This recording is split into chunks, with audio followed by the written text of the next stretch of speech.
all right, I guess it's time for me to teach a lesson instead of learning a lesson. Now, I've blown my hands out again, which means I don't have access to the Squire Minis or the CNZs or the Epiphone Power Players, the Dean Avalanche, or any of the other 22 to 23.7 scale guitars that I have in the room. That means I have to go even smaller. Now, people look at a guitar like this and they naturally assume, well, that's a toy and it's not going to be able to stay in tune. And I understand why people think that. But this guitar is purpose built for when my hands are flaring up, when the inflammation is kind of taking over and I'm having trouble playing. Now, when my hands are fine, I can, of course, use it to do all those 80s power chord stretches and pull-offs and things. But right now, I'm struggling just to play a regular power chord or even the cowboy chords. It kind of helps that you can't play this guitar forcefully. You can still do bends, you can still do slides and play it normally, but if you can't manhandle the neck, you're going to pull it sharp. So it trains you to play lightly, which when my hands are acting up, that's actually a benefit because it doesn't take a lot of force to play. I've got Slinky 12s on it, and it's tuned E to E, and it's holding tune fairly well. Now, one of the ways to do that is you've got to make sure you set your intonation with these saddles. It's a string through body, but you can set the intonation with these saddles and get that taken care of. Then I also make sure that the nut is in good shape and that I've got some graphite in there, pencil lead, so that the strings will slide through easily when I tune. And then the high ratio tuning pegs are really good at holding it in tune, but you've got to make sure not to overlap too much with string, so that way it doesn't stretch while it's on the peg or whatever it does. So it'll hold tune that way. So those are three really key ingredients. You can set the action pretty low on that, and I've got the action set low on this so it doesn't take a lot of effort to play. And you can pick them up. I got this one from Musician's Friend in August of 2024. Right now, it's November of 2025, and I'm seeing them in the red, the black, and the antique white. I'm seeing them for around $100 in about 5 or 6 different places. Hopefully, that'll still be the case when this airs. I've heard rumors that they've discontinued them. I don't see evidence of that. Now, because I have hand problems, instead of getting stuck with just the single mini humbucking pickup, which is okay, I've done some modifications. Now the body is already pre-routed for this extra mini humbucking pickup in the neck position, and it has a well under the pick guard where this toggle switch is. So all I had to do was cut the pick guard to get this mini humbucking pickup in here, and there's even a channel to run it to the switch. Now the switch, the volume knob, and the tone knob are all aftermarket. I picked those up on one of the best, or one of the largest retailers online. I picked all that up assembled with the output jack, so all the junctions are clean. And of course I use an L-shaped plug whenever I'm playing it because I just think that looks better. But heavy duty switch, I can't flip it like I can with a blade switch, one of the Strat switches, which is fine. This isn't really a guitar that I'm going to be trying to play speed, trying to flip between pickups really quickly. But the advantage is when I do blow my hands out, it actually allows me to continue to play. Now, what you're about to see is just kind of a free play to show off a little bit of what it can do when you're not trying to run at high gain. I hope you like, I hope you share, I hope you enjoy. And for all of you who are thinking about me with my hands and everything, hopefully they've recovered by the time you've seen this. And hopefully I won't do anything stupid like trying to play faster than I need to play. You know, I shouldn't drive too fast, and I shouldn't try to play too fast either, apparently. Anyway, this is my offering of the evening. I hope you enjoy it.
So I was asked the question, when you have a variety of scale lengths, how do you settle on string gauges?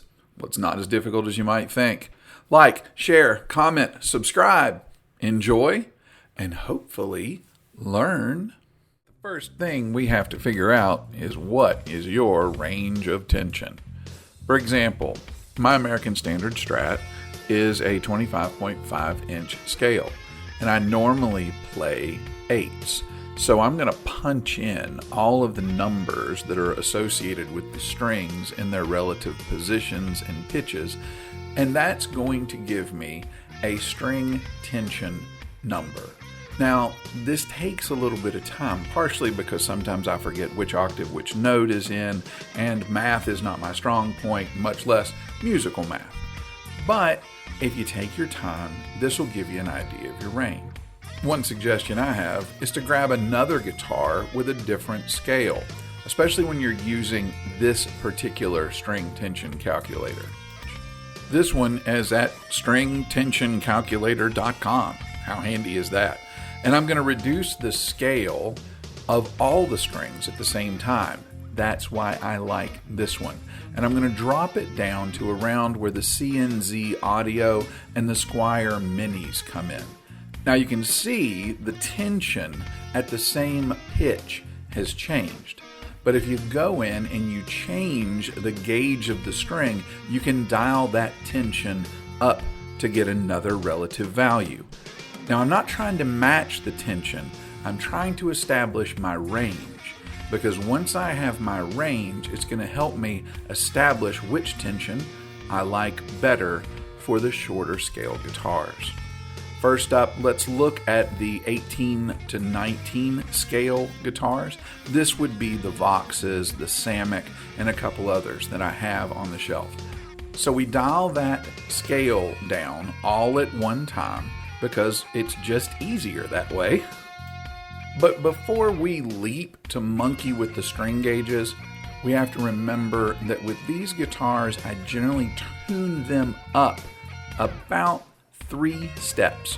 So I'm going to be doing a relative G tuning, which with this calculator, it does it for you. And it shows you where the values would be with those strings.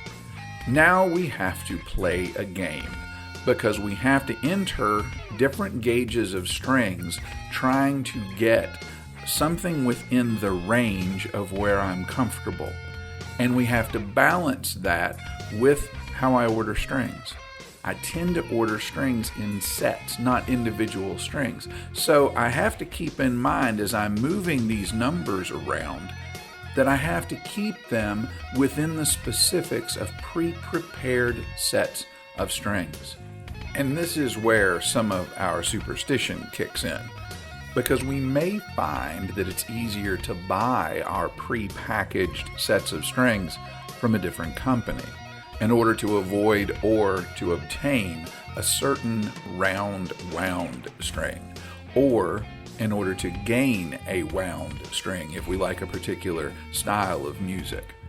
All of these things are your decisions. They're things you have to figure out.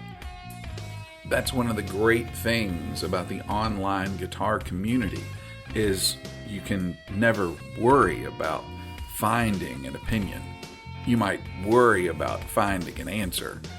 But as I go through this and I establish my range, after a while and after monkeying with the numbers, it's pretty simple to see that even though it would seem to be very complicated, where I end up settling is I use the same sets of strings, the same number gauge strings, whether I'm playing a 25/5 or a 20 to 22, all tuned to E standard, or if I'm playing one of these 18 to 19 or even 20 scale guitars tuned up to G, I buy the same sets of strings.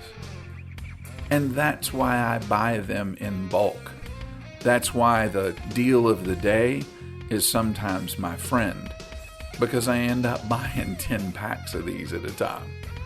Well, if I didn't have so many guitars, maybe I wouldn't have to do that. But if I didn't have so many guitars, You guys would have to watch me play the same thing on the same guitar instead of just playing the same thing all the time.